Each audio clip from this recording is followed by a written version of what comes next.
Estimados amigos, buenos días a todos los asistentes esta mañana en Lima, Perú.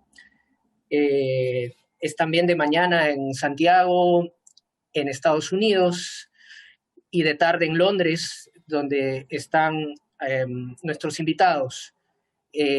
Agradezco profundamente la atención que están teniendo con nosotros nuestros dos invitados, autores de un libro trascendental en los últimos años para las ciencias sociales y las ciencias de la comunicación, ¿no? En castellano, Los costos de la conexión, ¿no? Cómo los datos colonizan la vida humana, ¿no? En función a este importante libro, conjunto de una serie de reflexiones y recogimiento de estudios que hacen los autores, es que nos van a presentar esta conferencia hoy en día.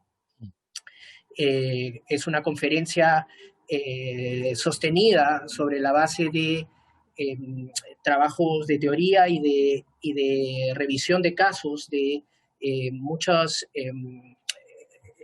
digamos, escenarios políticos y sociales donde esta realidad de la inteligencia artificial está influyendo determinantemente en la vida de todas las personas que habitamos en el mundo y en general en nuestros hábitos y comportamientos, ¿no?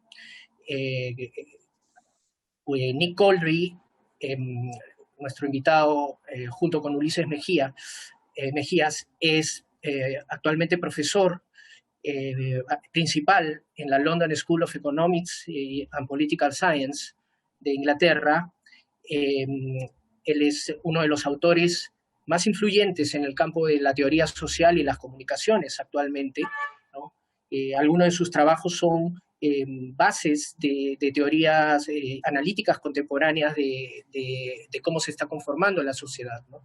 Recordemos Media Rituals, A Critical Approach.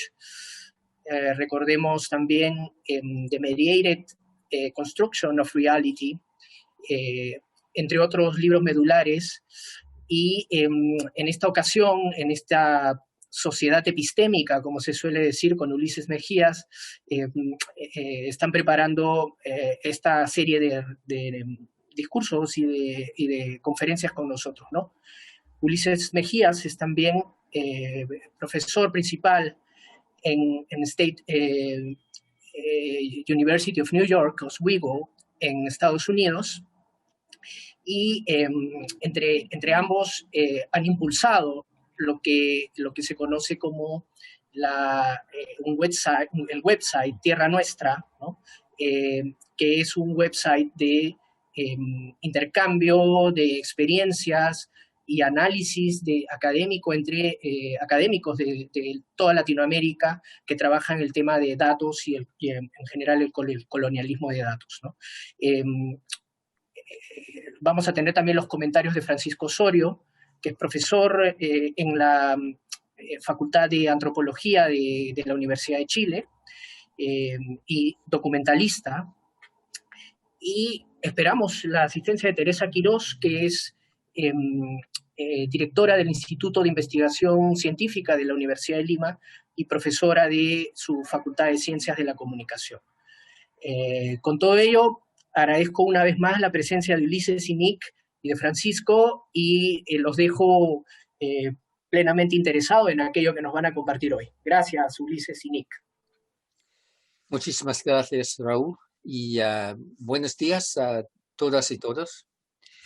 Es muy impresionante tener hoy la oportunidad de introducir el argumento de nuestro libro The Costs of Connection, pero en primer lugar quisiéramos recordar que vivimos, seamos donde seamos, en tiempos especiales. Esperamos que ustedes y sus familias estén bien de salud y dispongan de la fuerza y los ánimos necesarios para enfrentar estos tiempos muy difíciles para todas nuestras comunidades. Y especialmente, como sabemos, en las semanas pasadas en Perú. Bueno, hay muchos hilos que tejemos en nuestro argumento, pero todos se enfocan en una cuestión central y muy sencilla. ¿Qué está pasando con los datos? A través de los negocios y los gobiernos, a través de la sociedad y la vida cotidiana de cada de nosotros. Hay muchas propuestas y ideas que ya se han extendido sobre la mesa y generalmente son propuestas sobre el capitalismo.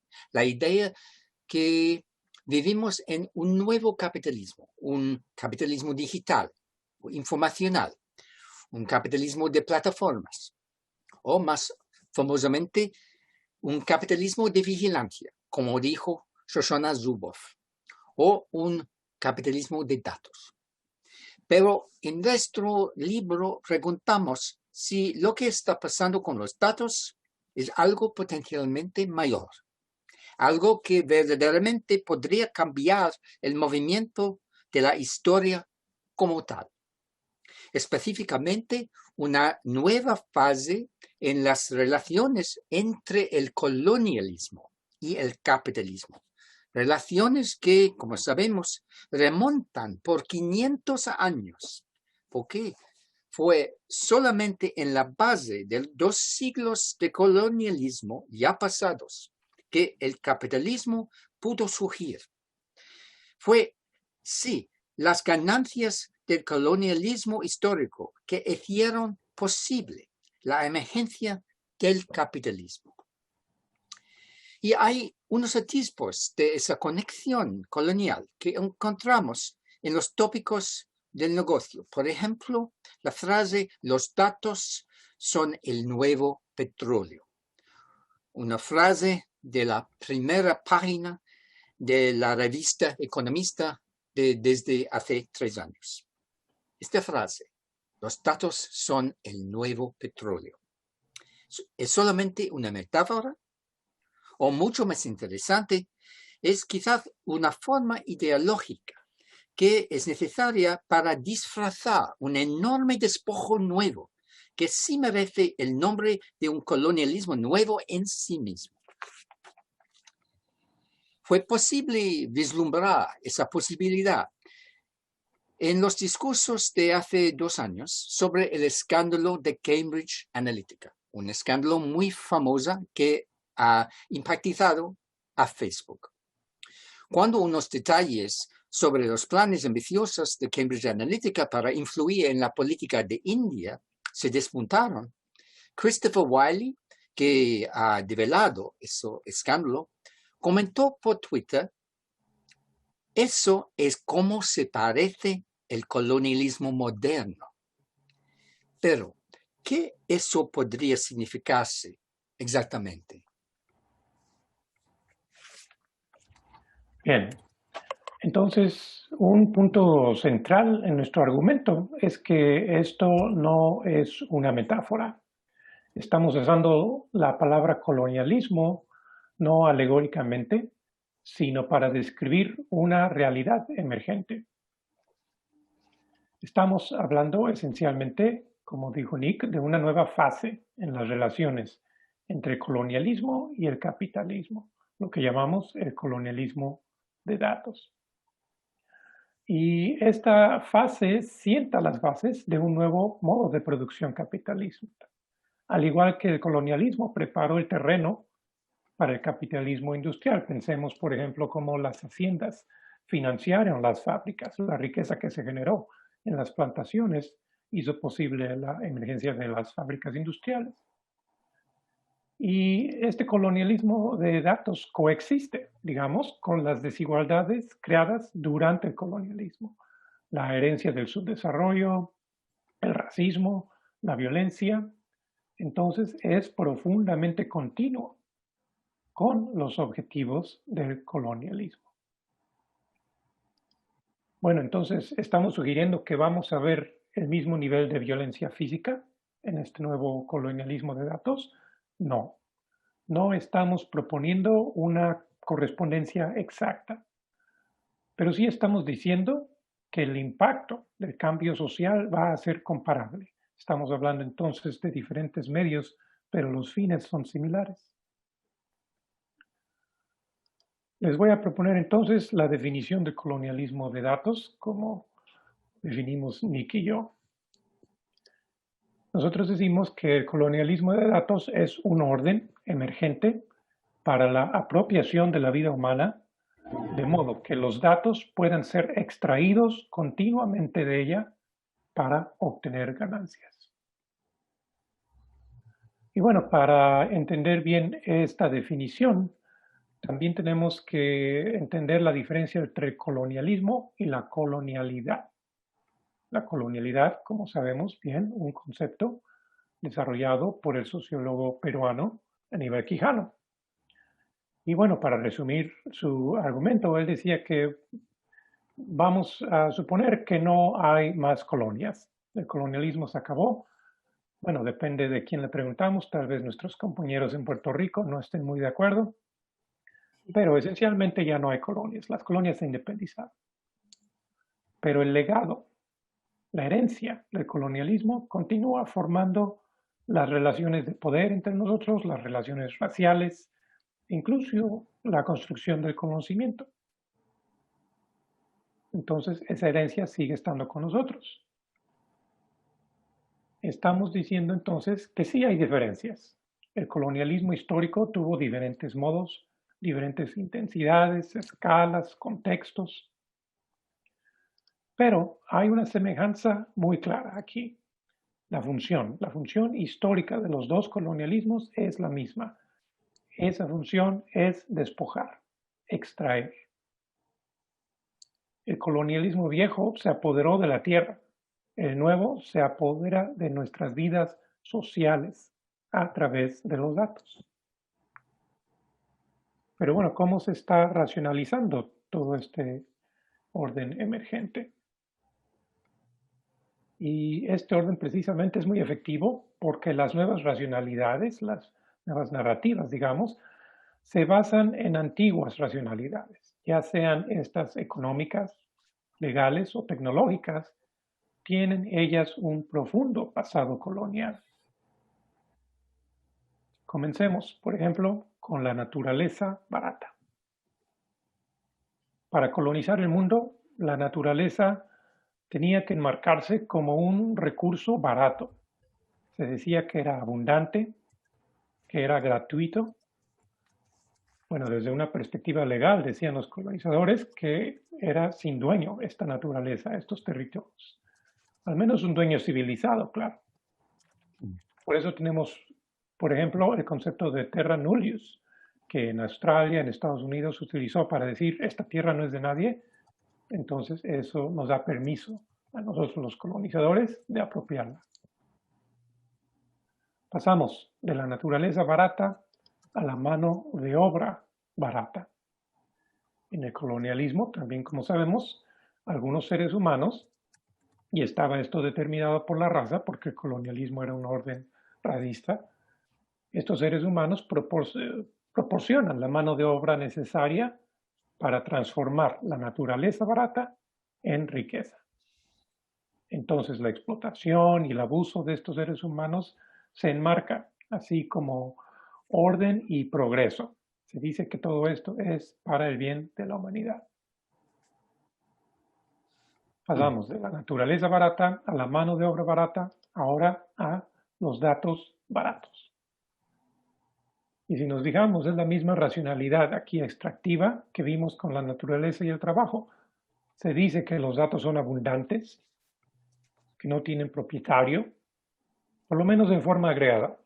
Individualmente sí, nosotros los generamos, pero para que se puedan utilizar, para sacarles provecho, se necesitan de tecnologías avanzadas y estas tecnologías las controlan las corporaciones. Entonces son como un residuo. Se necesitan procesar con esta tecnología avanzada. Y nuestra única responsabilidad es generarlos. Y se nos dice que esto es parte de un nuevo orden y progreso. Entonces, ¿qué ganamos al mirar las cosas de esta manera? Sí, en nuestro libro queremos rechazar todas esas racionalidades, pero sabemos que la propuesta de explicar lo que está pasando con los datos a través de todo el mundo en el marco del colonialismo es polémico. Por eso quisiéramos anticipar aquí la conclusión de nuestro libro y resumir las ventajas de esa perspectiva colonial para emprender lo que está pasando con los datos. Hay ventajas de dos tipos. En primer lugar, esta perspectiva nos facilita comprender esos procesos de datos más largamente, en alcance y en la escala. En cuanto a la temporalidad, en un marco colonial podemos pensar sobre los datos detrás a lo largo de 500 años, no solamente a lo largo de 4 décadas de Internet. Y por eso podemos ver el despojo por los datos, el despojo de los datos como una nueva forma histórica de extracción de recursos tan importante como el colonialismo histórico. También, y pensando hacia el futuro, podemos ir más allá del hoy en día y anticipar la próxima etapa del capitalismo a la que allana el terreno esos nuevos actos coloniales de despojo. En cuanto al alcance de ese despojo, el marco colonial también nos ayuda. El colonialismo de datos supone, por supuesto, sí, los medios sociales como Facebook, pero también supone la vigilancia. La vigilancia en muchos tipos de trabajo, especialmente el trabajo de estatus bajo. Y supone también la emergencia de la economía de contratistas, de gig economy, como Uber, Airbnb. Y el colonialismo de datos supone la emergencia de la logística a través de todos tipos de negocios desde hace 3 décadas. Pero recordemos que la vigilancia de las cosas en la logística implica también la vigilancia de los hombres y las mujeres laboristas. Y finalmente, aún se olvida a menudo, el colonialismo de datos supone la extracción de datos cooperativos internos. La empresa IBM, en su informe anual de 2017, pronosticó que 80% de los datos valables están dentro de las empresas mismas. ¿Pero qué quiere decir dentro? Internet de las cosas, Internet of Things, hace interiores por las empresas los detalles de nuestras vidas. Si, por ejemplo, estoy por comprar una refrigeradora smart, un sistema de iluminación smart o un timbre de entrada smart, todas estas herramientas quieren extraer mis datos. Una perspectiva colonial también nos facilita comprender más la profundidad de las consecuencias de lo que está pasando con los datos. Como en el colonialismo histórico, ese nuevo colonialismo está construyendo un nuevo orden social, basado en formas emergentes de dependencia y gobierno, basadas a su vez en la conveniencia y la personalización. La personalización, que es la ventaja que les ofrece los mercadólogos a nosotros por la vigilancia. También, y finalmente, cuando adoptamos una perspectiva histórica y colonial, podemos ver más claramente qué es el discurso de los datos masivos, sino una continuación de la antigua racionalidad occidental, de la idea de la totalidad social que niega la diversidad y la heterogeneidad humana y que se anhela de manejarlas como si fuesen todas las mismas. El discurso de datos masivos es solamente, en nuestra opinión, la forma última que hoy asume la colonialidad en el dominio de pensamiento. Como dijo el gran sociólogo peruano Aníbal Quijano. cómo está construyéndose este orden en nuestras vidas.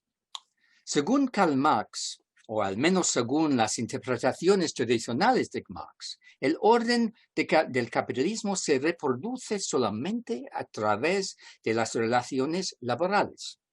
Pero si eso sigue siendo verdad, hay un problema, porque este orden social emergente de los datos no puede entenderse solamente a través de las relaciones laborales.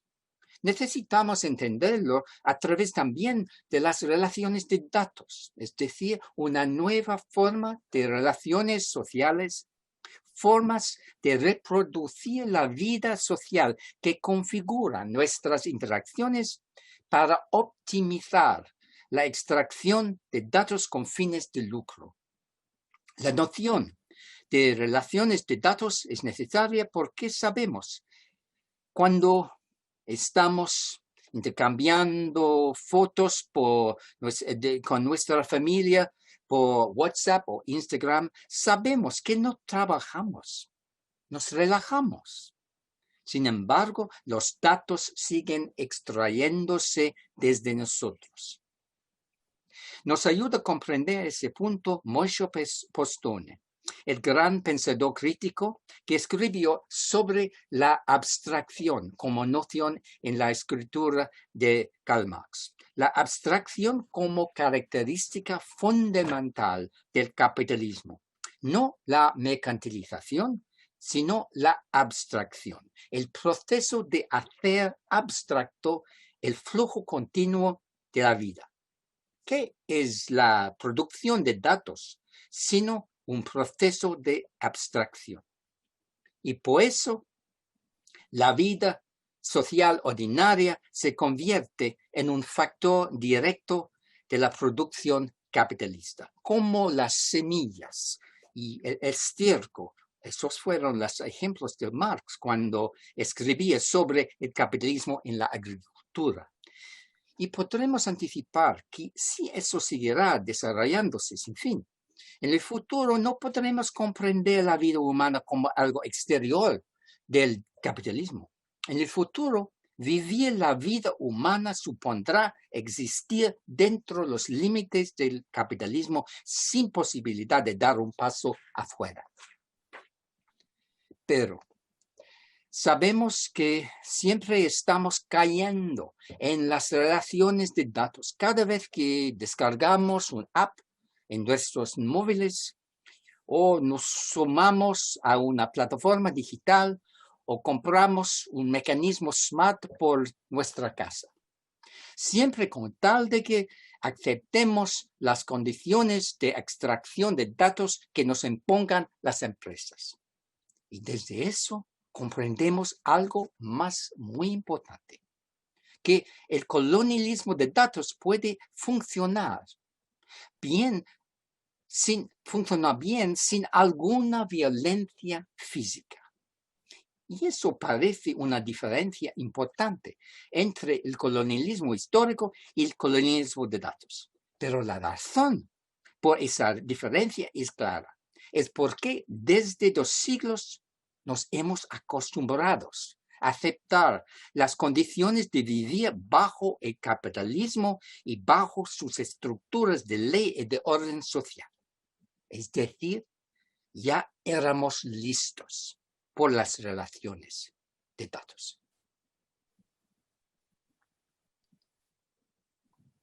Ok, hablemos entonces más específicamente sobre la colonialidad de estas relaciones de datos. Y en el libro, Nick y yo llevamos a cabo varias comparaciones transhistóricas, o sea, utilizando el pasado para comprender la colonialidad de las relaciones de datos en el presente. Y nosotros organizamos estas comparaciones utilizando el mismo plan de juego que se llama 4X, que se encuentran en los videojuegos de estrategia.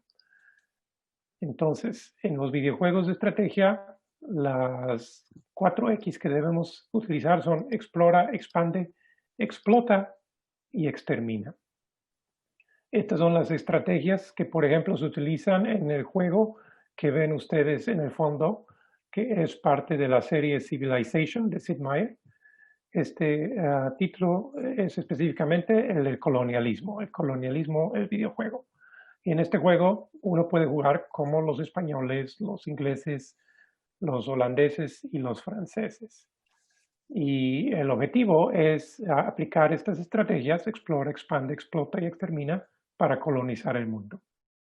Los nativos, por supuesto, y sus territorios están controlados por la computadora, porque no son ni siquiera seres inteligentes. Entonces, no tenemos tiempo para hablar de todas estas estrategias. Me centraré entonces en dos. Vamos a hablar de explorar. Y aquí quiero comparar dos documentos históricos. El primero que ven aquí son los términos de servicio de Google Chrome. En caso de que ustedes, como la mayoría de todos, no los hayan leído, esto es lo que dicen, en parte. Cuando instalamos Google Chrome, usted le da a Google licencia perpetua, irrevocable, global, sin derechos a regalías y sin derechos de exclusividad para reproducir, adaptar, modificar, traducir, publicar, representar públicamente, exhibir públicamente y distribuir cualquier contenido que usted entregue, publique o exhiba en o a través de los servicios. Cuando instalamos Google Chrome, le damos a Google permiso de hacer todo esto. Quiero comparar esto con otro documento. Este documento se llama el requerimiento, que tal vez recuerden ustedes de sus lecciones de historia. Y era el documento que leían los españoles al llegar al Nuevo Mundo antes de conquistar alguna ciudad o aldea. Entonces llegaban en medio de la noche, en la oscuridad, y procedían a leer este documento en español a pueblos que no hablaban español.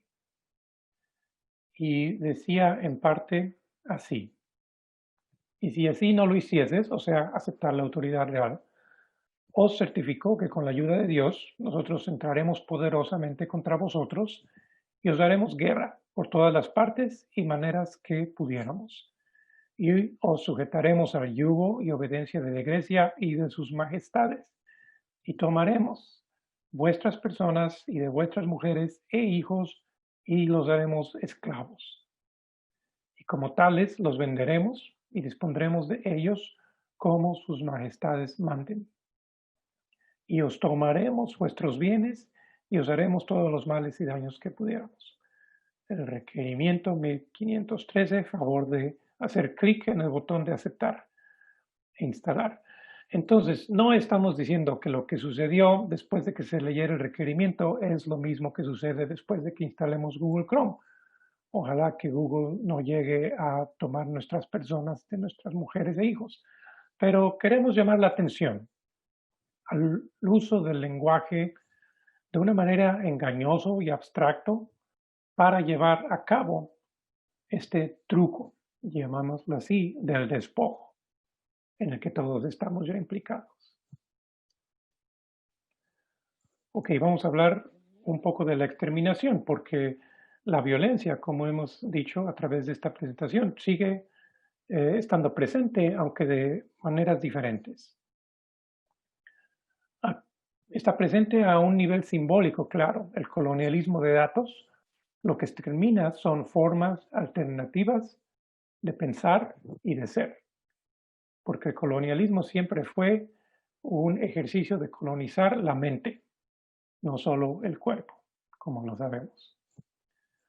Pero claro, continúa la violencia operando a un nivel físico también, porque el colonialismo de datos esencialmente continúa la violencia racista, sexista y clasista de antes. Aquí, solamente para dar un ejemplo rápido, podemos hablar de lo que ha estado pasando en Perú con la cuestión de quién recibe el bono familiar en el Perú después de la pandemia. Y aquí, bueno, ustedes saben mucho más de este tema que yo, pero quiero hacer referencia a algo que escribió Diego Serna Aragón sobre cómo los algoritmos utilizados para identificar a los beneficiarios de este bono familiar están diseñados esencialmente para reducir costos, o sea, para descalificar a individuos. Son tecnologías que hacen invisibles a ciertas categorías de personas. Dice Serna Aragón, estos invisibles son ciudadanos que no reciben asistencia del Estado, que caminan por días para regresar a sus pueblos sin tener algo que comer, sin saber si son portadores de un virus mortal. Vamos a cerrar, entonces, haciendo un resumen de qué pensamos Nick y yo sobre las estrategias para descolonizar los datos, las formas de resistir. Primeramente, pues tenemos que reconocer que este es un problema multifacético, que amalgama 500 años de injusticias. Entonces, las soluciones unidimensionales no van a funcionar. No vamos a poder resolver esto el próximo año o en un plazo corto. Sí, tenemos que seguir ejerciendo presión en nuestros gobiernos para que regulen estas corporaciones, estas compañías, estas empresas. Y también podemos tal vez hacer boicot a ciertas plataformas. Por ejemplo, yo no estoy en Facebook, pero no puedo evitar hacer Google o Amazon. Entonces, estas estrategias también van a tener sus límites. Tenemos también que recuperar el espacio y el tiempo colonizados para proteger esencialmente la integridad del ser.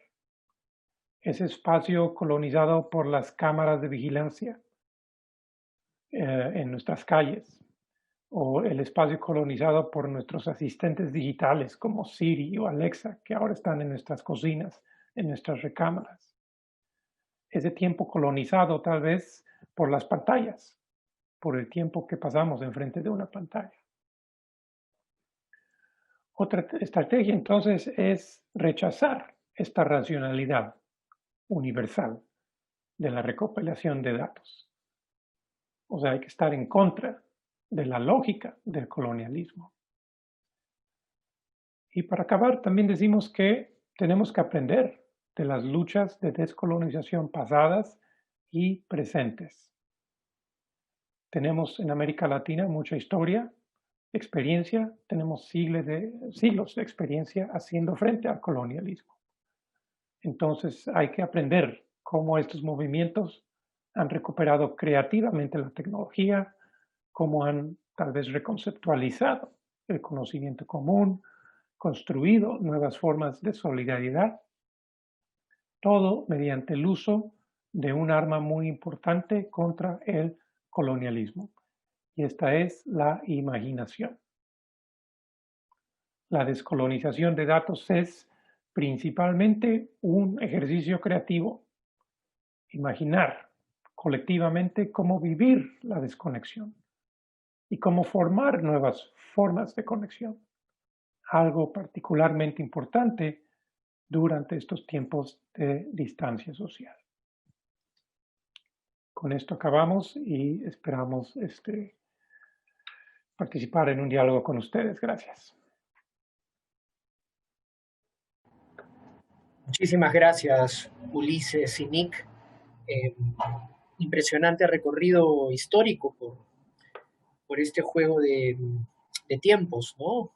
Entre una realidad colonial, digamos, clásica, que los peruanos y en general los latinoamericanos hemos vivido y lo vivimos aún con algunos rezagos de ello en nuestras vidas, ¿no?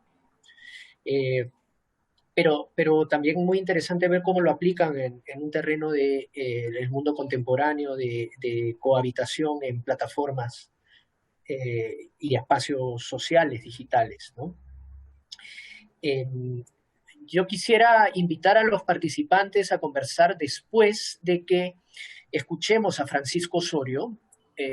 Agradezco la presencia de Francisco, quien en la Universidad de Chile enseña en la Facultad de Antropología y tiene materias vinculadas a la antropología de los medios de comunicación. En ese sentido, Francisco, te agradecemos tu presentación, tu presencia con nosotros y te escuchamos tus comentarios, por favor. Muchas gracias por la invitación. Como muchos pensadores de gran calidad, los autores Coldry y Mejías parten de una pregunta fundamental. Esta pregunta es una invitación a pensar el presente. Y ello es, curiosamente, tanto más importante que las respuestas dadas por los autores o nosotros, sus lectores. Mantengamos entonces la pregunta siempre presente y tratemos de explorar diversas respuestas para que todos podamos participar de esta conversación. La pregunta, como ellos dicen, es muy simple. ¿Qué pasa hoy con los datos? Lo que esto significa y sus posibles consecuencias ya han sido elegantemente demostradas por los autores. Y es una excelente invitación para leer su libro. Yo quisiera ahora explorar esa pregunta en dos temas que, por razones obvias, no aparecen en el libro, pero que Ulises Mejías ya mencionó en su presentación. La pandemia del coronavirus y las protestas sociales, comparando la situación entre el Perú y Chile. Una tesis o idea principal que rescato de los autores es que los datos son políticos. ¿Qué quiere decir que los datos son políticos? Varias cosas, como hemos escuchado en esta conferencia. Para ejemplificar la idea, consideremos la información sobre personas que han muerto por coronavirus en estos dos países. Voy a tratar de compartir una imagen. Ok. Espero que se vea bien, ¿sí? Ok, muchas gracias. Lo que sabemos es que los países poseen diferentes definiciones de qué es un dato. Es interesante que la expresión murió por coronavirus no es universal. Algunos países contaban solamente las personas que morían en hospitales. Otras consideraban las personas que morían en residencias de adultos mayores. Y otras personas que morían en sus casas o en la calle. Pero no todos los países contaban de la misma manera las muertes por coronavirus. Además, los países tenían diversas expresiones o definiciones, como por ejemplo, esta persona no murió directamente por coronavirus, sino que por otras condiciones anteriores. Lo que nos lleva a la pregunta de qué significa morir por coronavirus o qué datos serán los que cuentan.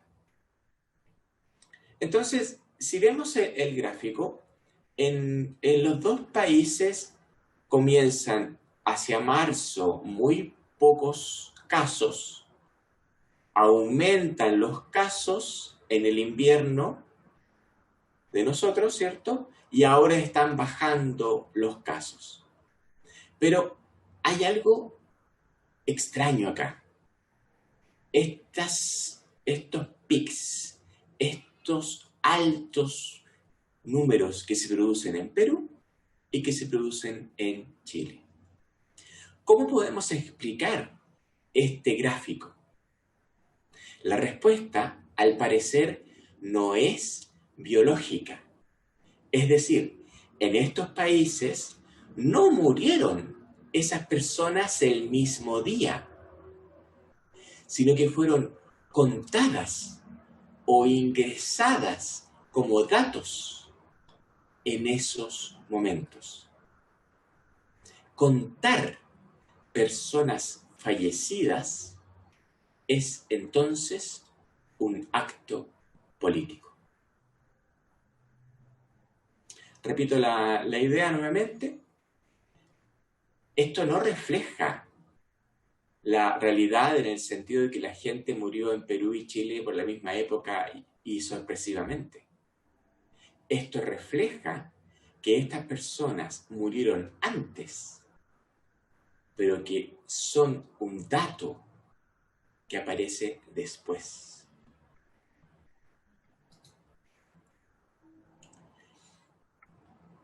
Con respecto a las protestas sociales en el Perú y Chile, ¿qué relación podemos establecer con las ideas de Coldry y Mejías? En nuestros países no es fácil saber cuántas son las víctimas de las protestas, y por varias razones. Tomemos el caso de los heridos por la policía a través de armas como la escopeta que dispara perdigones o la que dispara bombas lacrimógenas. En Chile, luego de meses de protestas, nadie tiene certeza de la cantidad de heridos. Solo podemos conocer estadísticas de hospitales sobre la cantidad de personas atendidas o los diagnósticos médicos sobre esas personas. Pero, ¿qué pasa con las personas que no fueron a un hospital y optaron por irse a sus casas o atenderse médicamente de otra forma? De ellos no sabemos nada. Una consecuencia de lo anterior es que si el Estado chileno o el Estado peruano quiere reparar el daño, por ejemplo, mediante una pensión o una ayuda económica de algún tipo, tiene que saber a qué personas entregar esa reparación. Pero ello implica tener los datos, tener un número. Pero ese dato es también político. Cierro mi breve intervención diciendo que la pregunta de Coldry Mejías nos acompañará por mucho tiempo, dado que las consecuencias sociales y culturales que ellos proponen son profundas. Felicito por ello al profesor Raúl Castro, que nos ha permitido pensar nuestro presente a través de la obra académica de estos grandes investigadores. Muchas gracias. Muchas gracias a ti, Francisco. Una vez más, gracias a Ulises y Nick. Coincido absolutamente con lo que dice Francisco. Es en este momento importante para nosotros en el Perú, para nuestros hermanos en Chile, en América Latina en general, pensar los modos en que se está reconstituyendo un planeta con grupos de poder manejando algunas herramientas, ¿no? Y los modos como las sociedades, los grupos civiles, la ciudadanía a su vez se reconstituyen para también contestar a estos ejercicios de poder, ¿no? Las preguntas que estamos teniendo tienen mucho que ver con esto que estamos comentando, ¿no? Estoy viendo algunas de las primeras y en relación a lo que mencionó también Francisco, hay una primera pregunta sobre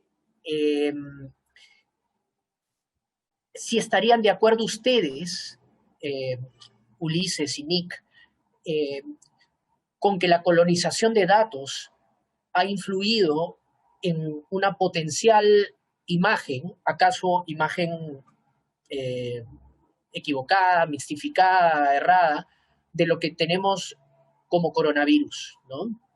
¿Es la imagen o la noción de realidad sobre el coronavirus una creación de esta colonización de datos?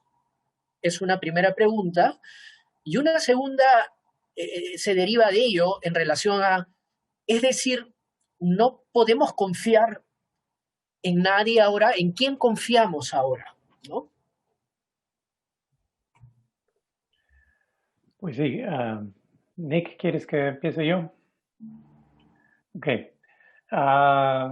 Son muy buenas preguntas y muchas gracias. También muchas gracias a Francisco Osorio por sus comentarios y bueno, que me parecieron muy buenos y de hecho yo los utilizaría, los comentarios de Francisco, para responder a esta primera pregunta.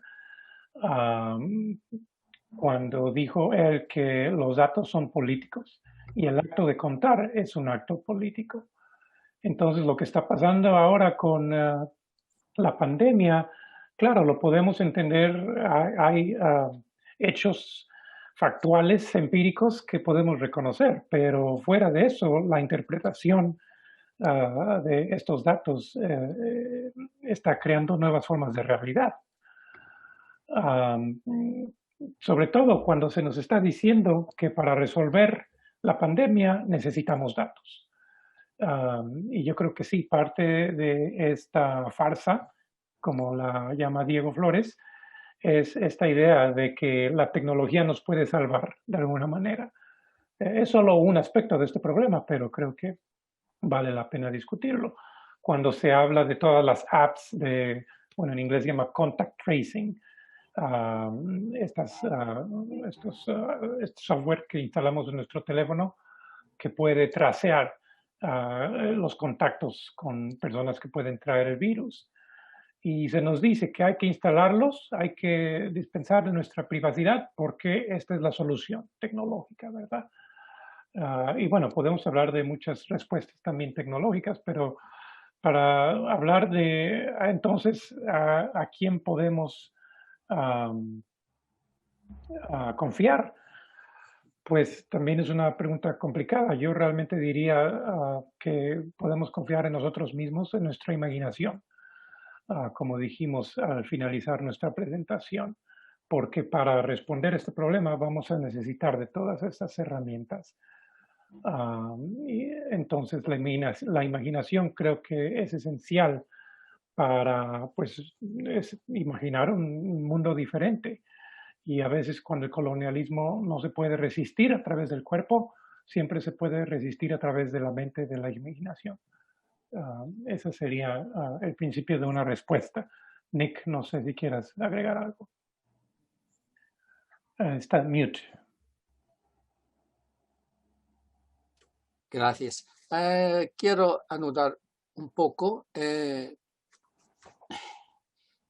La coronavirus ofrece una oportunidad para las empresas masivas, porque como dijo Francisco, la realidad es siempre política. La posibilidad de construir la realidad es absolutamente política, como dijo Pierre Bourdieu, el sociólogo francés, que escribió que el modo de construir la realidad es el poder más político, más que la violencia, porque es el poder de construir las posibilidades de ver la realidad, de sentir la realidad. Y por eso es el modo más político.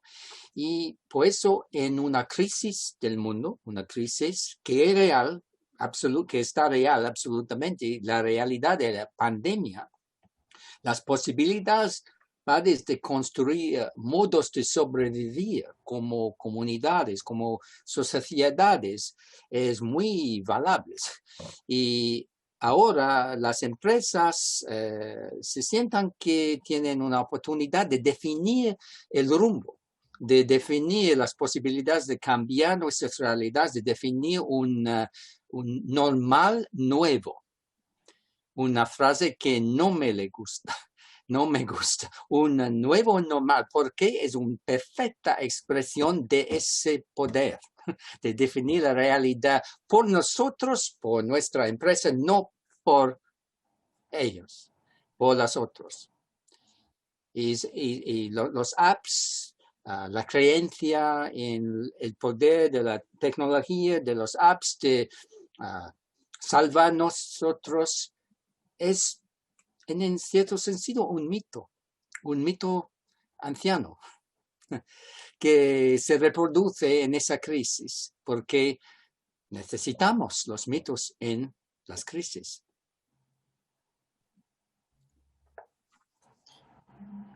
Muchas gracias, Ulises y Nick. Debo disculpar a Teresa Quirós, ha tenido un imprevisto en la universidad y no nos ha podido acompañar. Es una lástima, pues es una investigadora notable en Perú y de larga data sobre audiencias, ¿no? Estudio de audiencias. Pero bueno, tenemos varias preguntas también. Por ejemplo, Elba tiene un interesante punto donde ella nos pregunta, previo reconocimiento de que muchas de estas apps ofrecen utilidad y beneficio para la vida que llevamos, ¿no? Pero entonces, ¿cómo podríamos hacer, y si existe la posibilidad, de tener estas apps, es decir, de tener algunas facilidades que el mundo tecnológico de hoy nos dan, pero sin tener que estar tan expuestos a ese espionaje de datos, ¿no? Si eso es posible. Sí, del mismo modo, Belén hace una pregunta similar, si es que existen ejemplos de países que han regulado este manejo de datos inescrupuloso, ¿no? Sí. Gracias por esas preguntas, también muy buenas, muy interesantes. Elba, yo realmente diría que hay muy pocas posibilidades para usar estas herramientas de una manera que se respete nuestra privacidad, porque están diseñadas esencialmente para hacer lo opuesto, ¿verdad? Están diseñadas, como explicamos, para extraer los datos y para que se utilicen en crear lucro. Sí existen formas de resistencia. Por ejemplo, estoy pensando en varios estudios sobre cómo jóvenes, por ejemplo, usan Instagram, crean perfiles que se comparten entre ellos, esencialmente para crear confusión, para que la producción de datos no se pueda tracear esencialmente a una persona. Entonces siempre existe, yo creo, como este proceso de imaginación, formas de resistir. Pero en lo personal yo creo que la liberación, pensémosla así, a través de estas herramientas va a ser difícil. Como dijo el poeta Audre Lorde aquí en Estados Unidos, las herramientas del amo tienen límites. ¿Cómo se pueden utilizar para desmantelar la casa del amo? Podemos pensar también en este ejemplo sobre open source. Hay otras herramientas que nos pueden ayudar, que tal vez no tengan esas mismas límites o función de cómo extraer los datos. Pero open source también se puede usar para extraer datos. Las compañías grandes como Google, como IBM, también usan open source. Entonces tiene esto también a sus límites. En cuanto a la pregunta de qué países están haciendo algo, tal vez Nick pueda hablar sobre lo que se está haciendo en la Unión Europea o tal vez en Estonia como ejemplos de países que están tratando de hacer algo más. La situación en Estonia es diferente porque acá desarrollaron la idea de sostener y cuidar los datos públicos en archivos públicos que no que son en cierto sentido protegidos desde los poderes comerciales, pero es una racionalidad muy diferente de la racionalidad que se funciona en los mercados normales, donde el poder dominante es el dominio de las empresas comerciales, que puede agregar los datos, utilizar los datos, vender los datos, reusar los datos, etcétera, etcétera. Esa es la racionalidad del mercado, y por eso la racionalidad del mercado está en una contradicción en la racionalidad de los humanos derechos o de la libertad, etcétera, etcétera. Es una contradicción violenta, ¿no? La cuestión es excelente porque es en cierto sentido una pregunta muy válida. ¿Por qué no tengo la posibilidad de decir no a entregar mis datos? ¿Por qué son mis datos, no? ¿Por qué no es posible? Es increíble, ¿no? Pero no se ofrece esa posibilidad, a menos de que se cambie la ley. He propuesto esa posibilidad en un artículo desde hace un mes con un autor americano, Dipayan Ghosh, que exactamente es importante que podríamos poseer el poder de decir no a la posibilidad de entregarnos datos, pero sigue siendo sigue utilizando la plataforma, porque es claro, la plataforma es necesaria por mi vida. ¿Por qué no? Es un deseo social, conectarse con mis amigas, con mi familia, etcétera, etcétera. ¿Por qué no poseo la posibilidad de preservar y cuidar mis datos? Y eso es exactamente la falta de racionalidad de los mercados que vivimos. Y eso es la que tenemos que rechazar.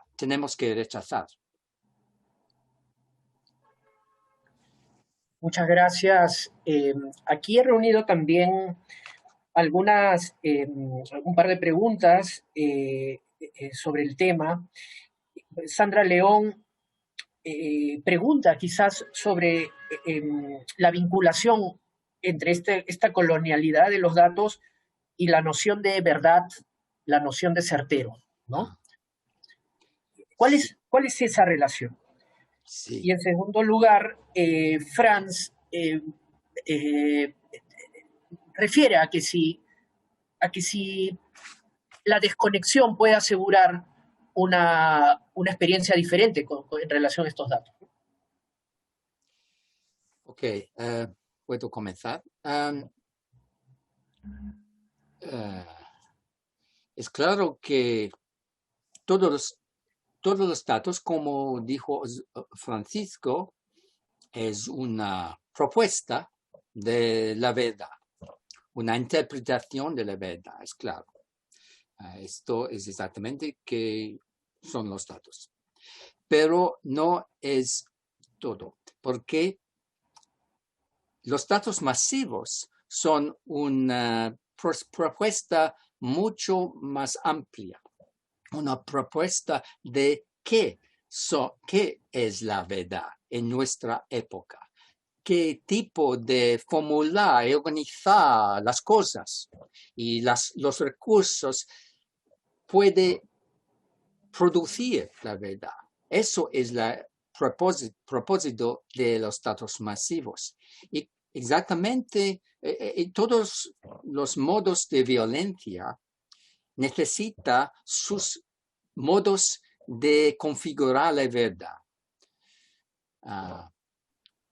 En el inicio del colonialismo histórico fue necesario descubrir una nueva racionalidad de la ley que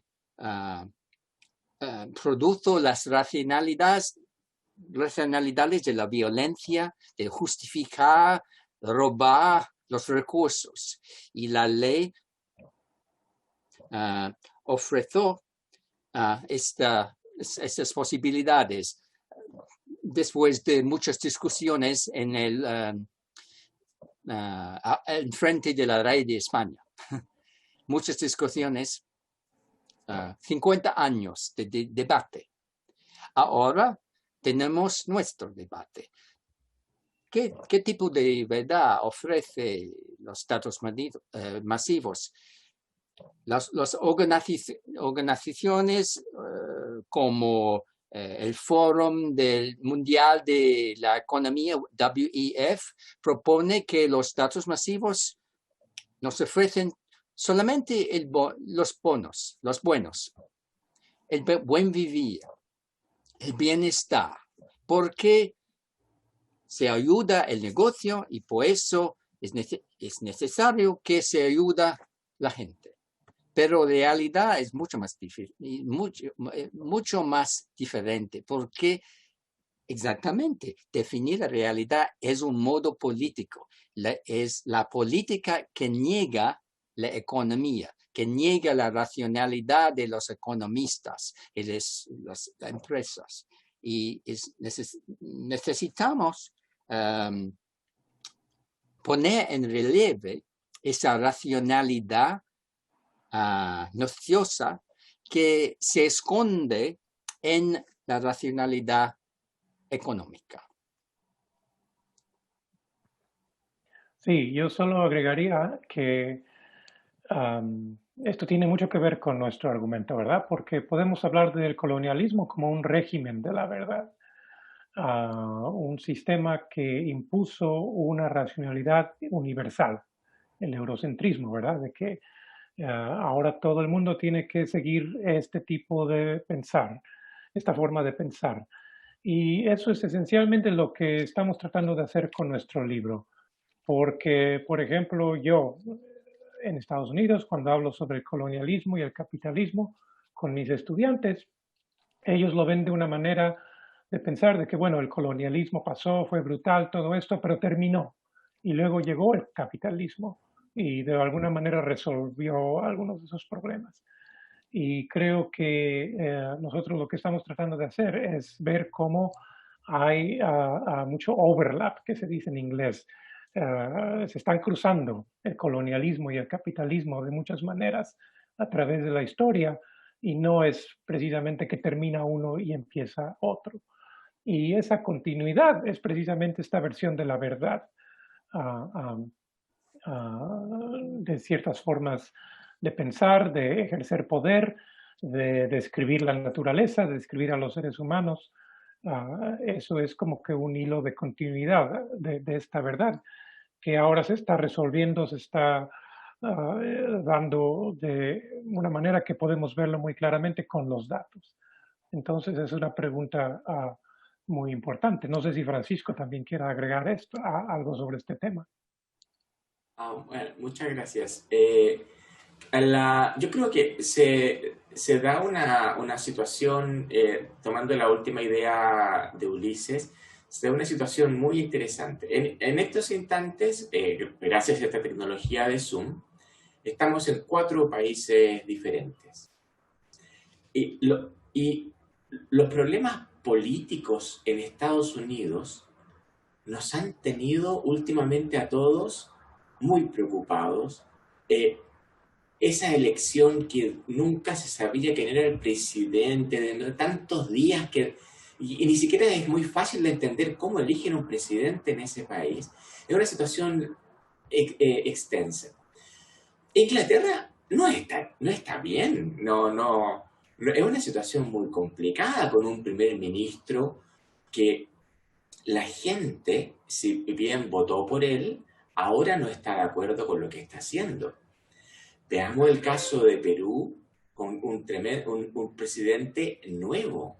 Veamos el caso de Chile, donde las protestas llevan un año de protestas sumado al coronavirus. Chile es una situación inestable. Entonces, En ese contexto, primero, los 4 que estamos acá no estamos bien. Los 4 países que están en esta conferencia no están para nada bien. Y por lo tanto, la pregunta es, ¿cuál es la relación que la ciudadanía establece con el Estado en países que tienen fuertes problemas de la pandemia y problemas políticos? Y claro, leyendo las preguntas que están en el chat, la gente habla de verdad, de desconfianza, habla de cómo vincularse, cómo crear sociedad en un contexto altamente complicado y difícil. Por lo tanto, si bien no tenemos una respuesta, tal vez mantengamos la pregunta que nos invitan los autores a mantener y reflexionar. Gracias, Francisco. Gracias, Ulises y Nick.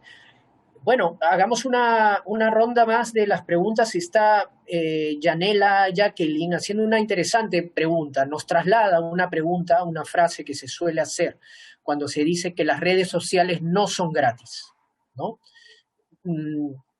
¿Habría pues alguna exposición transparente de decir que en la economía de mercado todo tiene un precio, todo tiene un, ¿no? Hay que hacer el pago por algo, ¿no? Y que quizás este es el costo, ¿no? Y por otro lado, hay una pregunta específica, ¿no? ¿Cómo en ese escenario, pregunta Marilyn, por qué alguien como Donald Trump se interesaría en vender, perdón, en querer comprar más que vender o querer hacer que TikTok, la emergente y conocidísima red social, deje de tener influencia y ejercicio en Estados Unidos con el propietario original, ¿no? Y cómo ahora hay un proceso de transferencia de sus capitales hacia una empresa de Estados Unidos o una transnacional, en todo caso, ¿no? ¿Qué relación tiene eso? ¿Cuál es la intención de Donald Trump con TikTok, ¿no? Y si tiene que ver con que esto, con la pregunta anterior de si todo tiene un costo, ¿no? Sí. Bueno, claro, creo que nuestra perspectiva está muy clara desde el punto de vista inclusive del título del libro, que son los costos de la conexión, y estamos completamente de acuerdo con Yanela de que sí, las redes sociales no son gratis, y de hecho nosotros somos el producto de ellas, nosotros somos los que pagamos el precio, pero retorno también aquí a un punto en nuestra presentación que nos puede ayudar a ver que los datos tal vez no son gratis, pero se siguen viendo como algo muy barato. Y también por eso hacemos esa conexión con el pasado colonial, porque de la misma manera que la naturaleza se vio como algo barato y que la labor humana se vio como algo barato, se está repitiendo ese discurso de que, bueno, sí, los datos tal vez no son gratis, pero son baratos, no te preocupes. Producirlos lo hacemos con facilidad, no nos damos cuenta. De hecho, lo hacemos mientras, como dijo Nick también en la presentación, disfrutamos, nos relajamos. No es ni siquiera un trabajo, no nos están pagando, lo hacemos de una manera gratis o barata porque se genera esto de una forma barata. Pero sí, yo creo que la pregunta es toda esta riqueza que se está generando, no por nosotros no nos estamos beneficiando de ella, pero las empresas como Google y Amazon son los que se están beneficiando de la misma manera que la riqueza que se generó en las haciendas pudo financiar una etapa nueva de la producción, que ahora llamamos el capitalismo. ¿Qué va a pasar con toda esta riqueza que está generando, que está adquiriendo Jeff Bezos? ¿Cómo esta riqueza va a cambiar nuestro mundo en 50 años, en 100 años? Esta es la pregunta. Y parte de todo de este proceso es también lo que está pasando en los dos poderes del colonialismo de datos, porque tiene razón la persona que hizo el comentario de TikTok. No es solo Estados Unidos. Estamos hablando de dos ejes en este nuevo tipo de colonialismos: Estados Unidos y China. Nick, no sé si quieras hablar un poco de China. China es muy importante en esa situación porque la idea romántica de Silicon Valley es que Internet y las plataformas son productos de la creatividad, de la libertad, solamente de la libertad. ¿Ok? Hay unos problemas, pero se puede resolver y en el espíritu de libertad. Y cuando se han resuelto, todo es bueno. Pero la realidad es que la lógica, las racionalidades que impulsan el colonialismo de datos son semejantes en San Francisco y en Shanghai. Son las mismas racionalidades de convertir el mundo en el dominio de extraer los datos en los intereses de las empresas. Es la misma racionalidad, aunque las frases son diferentes. Las frases de libertad en América, Estados Unidos, la frase del orden social en China. Pero la racionalidad interna, la racionalidad esencial es la misma, de extraer los datos para controlar la vida, para crear el valor. Y por eso es muy importante en nuestro libro ver juntas esas dos posibilidades, porque son en inglés the two poles, no les sé la palabra en español, the two poles del imperio global, China y Estados Unidos, que convergen en en la misma posibilidad. Pero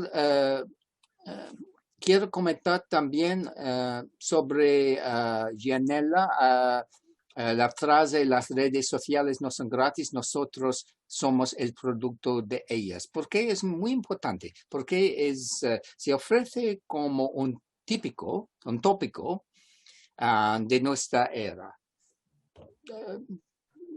Todos nosotros lo sabemos, es claro, es verdad. Y por eso no se parece nociva, pero es muy nociva, porque ese es un ejemplo del proceso que se dice la naturalización. La naturalización es una herramienta muy importante del poder, porque a través de la naturalización, el poder puede cambiar la realidad, realidad de sus deseos en una realidad natural, una realidad que no es posible contestar, porque es la naturaleza. Y frases como esas trabajan a naturalizar lo que es en realidad una violencia y presentarlo como que es natural, como se puede luchar. No es posible. Y en ese sentido, es exactamente aquí que podemos comenzar la lucha de la imaginación, de contestar los tópicos del negocio, los tópicos de sociedad que están normales en los periódicos, etcétera, etcétera. Muchas gracias. Estamos apuntando a las siguientes preguntas y comentarios que les voy a mencionar, a la realidad en el Perú, ¿no? El Perú, como pueden haberlo seguido en las noticias, tuvo muchos frentes de grupos de poder comandando estas propuestas de verdad, como lo ha llamado Nick, ¿no?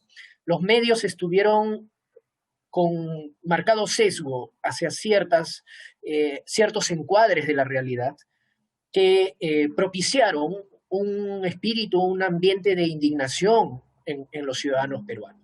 Y lo que dice Vivian Nayeli es importante en la medida que ella trae a colación, nos trae de recuerdo el gran material que existe, la literatura amplia que existe sobre el uso de medios digitales como medios de organización de resistencias, ¿no? Y pone el caso peruano como ejemplo, y tiene razón, la resistencia en el Perú se ha dado a partir del uso de medios sociales, de Instagram, de Twitter, de TikTok, ¿no? En alguna medida en Facebook. Entonces, ¿cómo ponderar eso? ¿Cómo ponderar también esa corriente? Es como decía John Postil, ¿no? Estos freedom technologists, ¿no? Estos tecnólogos de la libertad, ¿no? que también se sostienen en plataformas frente a este escenario claramente de manejo de datos interesados, ¿no?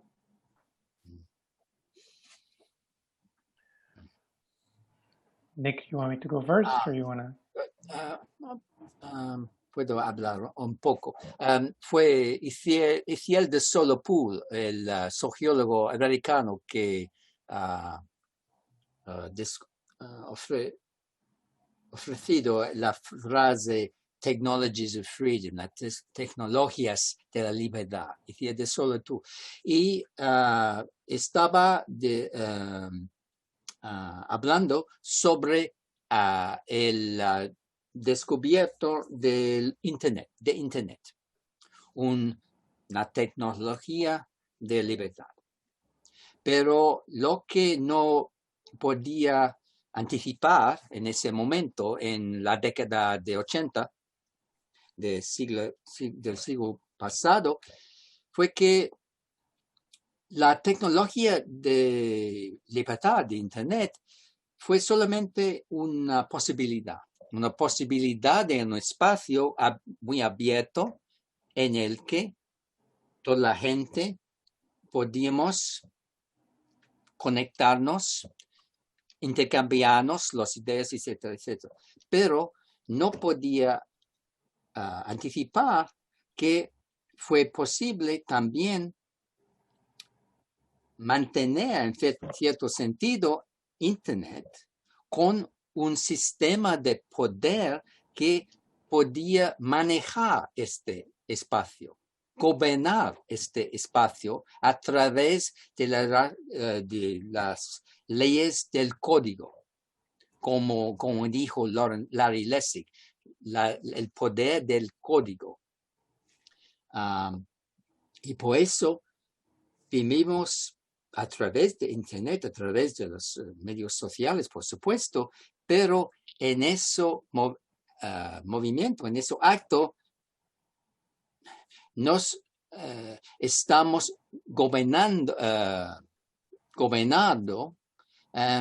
para un poder disfrazado, un poder muy profundo. Y es difícil rechazar este poder, por supuesto. Quizás Ulises puede... Sí. Sí, gracias también por la pregunta, Vivian. Y tienes razón. Yo creo que en toda esta confusión en la que vivimos, no solo en Perú, pero en Estados Unidos, Chile, en Inglaterra, claro, los medios sociales han sido muy importantes para distribuir esta información que no nos está llegando por otros medios más masivos, los medios oficiales. Entonces, ¿se puede utilizar esta tecnología para resistir? Claro que sí se puede usar. Pero aquí creo que el problema es que, como hablamos antes, el concepto de la verdad se ha, como decimos en inglés, gamified, se ha hecho un juego. Y en este juego la verdad no se puede llegar a la verdad a través de los procesos de pensamiento, racionalización. La verdad se hace verdad simplemente por el número de likes y de retweets. La verdad que gana es la que tiene más likes. Entonces, si yo como presidente digo que global warming no existe, si puedo convencer a mis seguidores en Twitter de que esta es la verdad y muchos hacen retweet o like, esa verdad es la que gana. En esta arena va a ser muy difícil utilizar los medios sociales para resistir. Pensamos, yo creo, mejor en modos de resistencia colectivos. Y por eso Nick y yo estamos involucrados también en lanzar plataformas, crear laboratorios que nos puedan ayudar a hacer eso. Los invitamos a ver la página de tierracomún.net, que también, como mencionó Raúl, es un espacio donde varios personas en América Latina estamos tratando de pensar sobre todo esto. Otra propuesta puede ser tal vez la de un movimiento no alineado de tecnologías. Sobre todo si estamos hablando de Estados Unidos y de China. Si se acuerdan ustedes, el movimiento no alineado fue el que surgió durante la Guerra Fría y que permitió a varios países que decían no estamos de acuerdo ni con el capitalismo en un lado ni con el comunismo en el otro lado. Hoy en día creo que tenemos que tomar una posición similar. No estamos de acuerdo con el modelo de Silicon Valley, en el que todo se comercializa, pero tampoco estamos de acuerdo con el modelo de China, de vigilancia total. Entonces, también estamos tratando de lanzar un movimiento de tecnologías no alineadas. Y empezamos con un wiki muy sencillo, lo pueden ver. Voy a poner los links también en el chat en nonalignedtechnologies.net. Creo que vamos a, más que pensar en soluciones tecnológicas, tenemos que pensar en soluciones colectivas y de utilizar nuestra creatividad para pensar, como decía Francisco, cómo podemos pensar en este problema, en este presente. Muchas gracias, Ulises y Nick. Tengo una pregunta de una de las antropólogas más importantes del país. Gisela Canepa está con nosotros, ha tenido digamos, la consideración de escuchar esta conferencia. Ella es fundadora del programa de antropología visual de la Universidad Católica del Perú, doctora en antropología por Chicago, y nos ha hecho un par de preguntas que por lo importante que son, yo esperaría y invitaría a Gisela, si está con nosotros en sus posibilidades, ser ella misma quien la formule. Gisela, qué gusto que estés con nosotros y te escuchamos. Sí, me escucha. Tito, muchas gracias por darme la palabra. Muchas gracias a los ambos expositores por la presentación. Ha sido una presentación excelente, muy inspiradora para seguir pensando, bueno, los problemas que aquejan al Perú, pero al mundo entero, ¿no? Yo había planteado dos preguntas y, bueno, las voy a leer porque las tenía ahí anotadas. Tenía yo curiosidad de que nos contaran cómo ven la relación entre el colonialismo de datos y el régimen de confinamiento que se viene imponiendo a propósito de las medidas sanitarias en el contexto de la pandemia. Pienso, por ejemplo, en el trabajo en casa, que para los que trabajamos en la universidad compromete tareas de dictado, aprendizaje e investigación en modo remoto y virtual. Esa es una pregunta. Y la segunda, que va un poquito por el lado de la dark anthropology, con cierto pesimismo, yo me pregunto si el trabajo de la imaginación como una forma de resistir al colonialismo de datos no tiene un límite, en el sentido que también la imaginación, al igual que la vida social misma, son fuente de valor y por lo tanto objeto de despojo. Entonces, bueno, tengo mucha curiosidad de escucharlos, que son preguntas que me estoy haciendo todo el tiempo. Gracias, Gisela. Nick, ¿quieres empezar, Nick? Sí, la segunda La pregunta es muy interesante, es muy profunda. La posibilidad de que la misma imaginación es también el objeto, la diana del despojo. Es una posibilidad, por supuesto. Y en cierto sentido es exactamente el propósito de Facebook. Facebook nos propone su comunidad global. Facebook se propone como un modo de gobierno mundial, nuestro gobierno de nuestra comunidad mundial. Ese es exactamente lo que dice Mark Zuckerberg. En ese propósito, desposee de nuestra imaginación social y la utiliza por su interés. Pero no es verdad, es claro, pero es una posibilidad de poder muy importante, es claro, y por eso necesitamos siempre rechazar esos tipos de retórica, porque no es verdad. Esas son mentiras suaves, mentiras muy suaves, porque necesitamos la comunidad global, pues eso es claro. Pero la fuente de la solidaridad global no es Facebook, la fuente es nuestros actos en todas las condiciones, en las comunidades, en las casas, en las calles, en nuestras comunidades y también a través de las plataformas, es claro. Pero Facebook quiere reducir todas las posibilidades de sentirnos como una comunidad a las posibilidades de hacer eso a través de Facebook. Y esa es una mentira.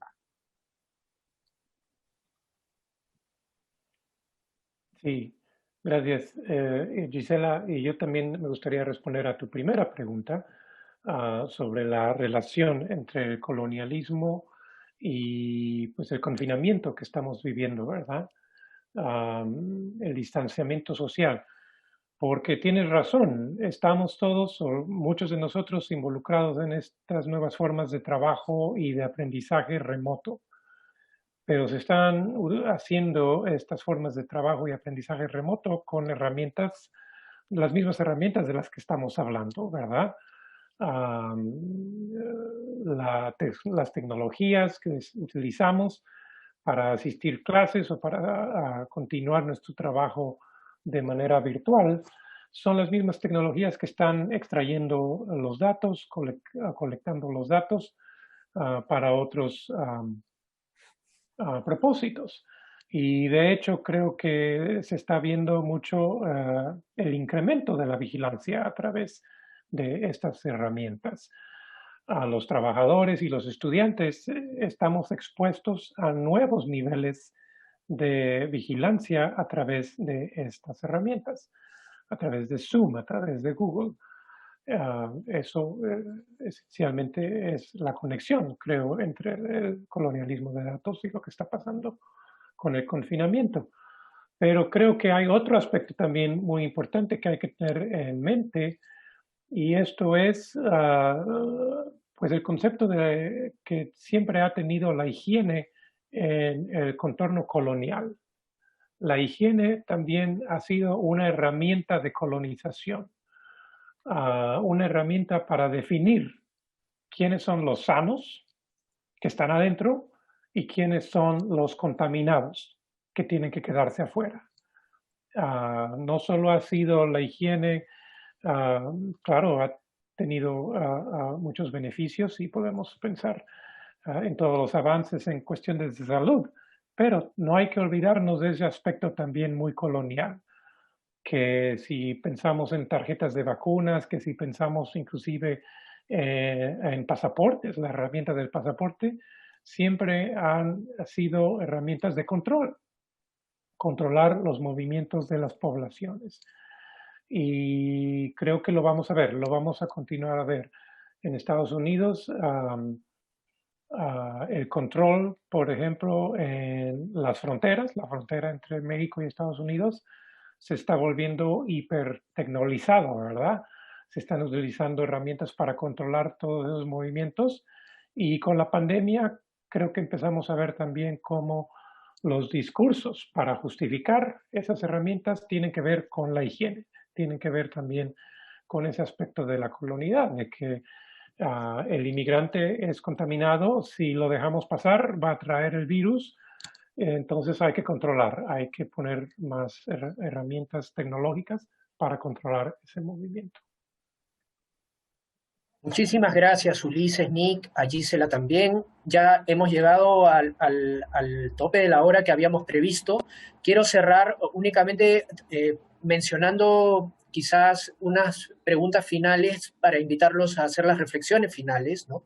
Justamente son preguntas de dos de nuestros profesores, Antonio Espinosa, que es justamente investigador en temas de culturas digitales, y de Juan José Tirado, que es uno de los publicistas más importantes del Perú, que es profesor con nosotros y tenemos el gusto de que esté ahora también presente, ¿no? Entonces, Antonio hace referencia a una pregunta, o mejor dicho, a un tema acerca de qué posibilidades en este horizonte tan claro que están ustedes teniendo, tenemos en la sociedad civil para organizar respuestas a ello, ¿no? Y Juan José nos plantea la idea de que hay un relato, pues como buen publicista ha identificado un storytelling, ¿no? Un relato de unión, un poco que está circulando, ¿no? Y entonces, en ese sentido, cómo el manejo de datos podría estar configurando esa storytelling, pero también al mismo tiempo generando sus propios mecanismos de enfrentamiento al interior de esto, ¿no? ¿Es el poder del individuo también una ficción en todo este universo? Muchas gracias por sus respuestas.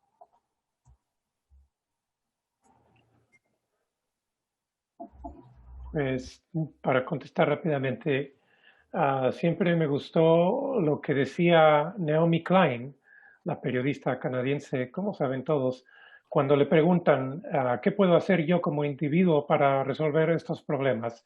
Y ella siempre responde, como individuo, nada, porque creo que estamos hablando de problemas que necesitan acción colectiva.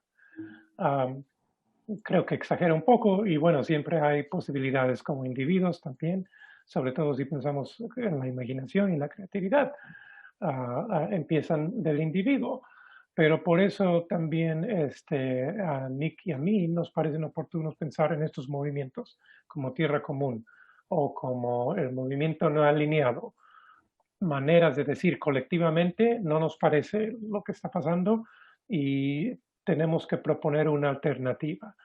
Los datos no alineados, las tecnologías no alineadas. ¿Cómo podemos pensar en respuestas colectivamente que nos ayuden a resolver estos problemas? Nick. El poder del individuo es una ficción. Es una pregunta muy interesante porque eso es el corazón de nuestro libro, en cierto sentido, porque en el capítulo 5 discutimos sobre la libertad. Si creemos que la libertad humana se amenaza por el colonialismo de datos, pero ¿qué tipo de libertad? Si hablamos solamente sobre la libertad individual, la libertad de los mercados, de comprar y vender, etcétera, etcétera, no se amenaza por el colonialismo de datos. Se funciona a través del colonialismo de datos. Pero en nuestro libro hablamos no sobre la libertad del individuo como separado, la ideología de los metodólogos, pero sino sobre la libertad relacional. Y por eso no es un poder del individuo como separado. El poder del individuo solamente se deriva desde el poder social, desde el poder el potencial de los enlaces entre individuos. Y por eso esta libertad sí se amenaza por el colonialismo de datos, porque es una ideología de los mercados. Y por eso necesitamos renovar nuestro sentido de esa libertad relacional, que es la esencia de lo que dijo Naomi Klein y que lo que propuso Aníbal Quijano en rechazando a la colonialidad. Esa libertad es necesaria. Hay unos pensadores postmodernistas que arguyen que toda libertad es una ilusión, es una ficción. Pero esa es una mentira también, otra mentira que es muy útil para los mercadólogos. Porque si no tenemos la libertad, ¿qué es el problema? No hay problema con el poder, porque no tenemos aún la libertad. Pero la libertad sigue siendo una posibilidad si rechazamos juntos y juntas en imaginar un futuro diferente para nosotros y nosotras. Bueno, yo quisiera... Adelante, sí, Francisco, por favor. La conversación, son muchos los temas que no se pueden tratar por este tiempo limitado que tenemos, porque una gran discusión que se ha ido desarrollando durante esta tarde ha sido la relación entre datos y política. Pero si uno introduce otra palabra, que existe una diferencia entre datos e información. Supongamos que son dos cosas diferentes. Datos e información son dos cosas diferentes. Hemos desarrollado la idea de que los datos son políticos, pero podríamos decir que la información es narración. La información es una narrativa. Y esa dimensión, desgraciadamente, no alcanzamos a explorarla. Eso está en el libro, pero es el tema solo por dar un ejemplo, Trump basa mucho de su gobierno en la idea de desconfiar de la ciencia y en desconfiar de los expertos, los académicos, los profesionales. Esa narrativa no tiene que ver con los datos de la pandemia. Los datos de la pandemia en Estados Unidos son terribles. Pero la narrativa de Trump estaba no en los datos, sino que en la información. Sí, excelente cierre, Francisco. Como bien dices, por más que el tiempo también sea una categoría medible y al fin y al cabo un relato también sobre la realidad, pues en este caso nos está invitando ya a cerrar el evento. Muchísimas gracias por su enorme desprendimiento a Ulises Mejía y a Nick Couldry y a Francisco Osorio por acompañarnos.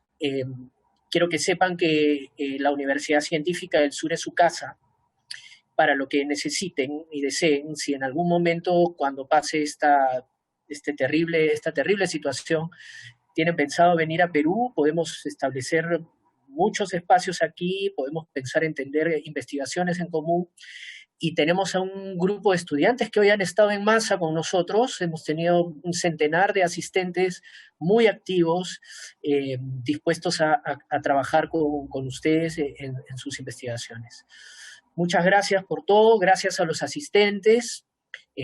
Entiendo que están también los hijos de Aníbal Quijano, lo cual me place mucho que estén escuchándonos. Entonces, muchas gracias a todos y espero que tengamos una futura oportunidad, por lo menos alguna vez en el año, en los tiempos que vengan. ¿Sí?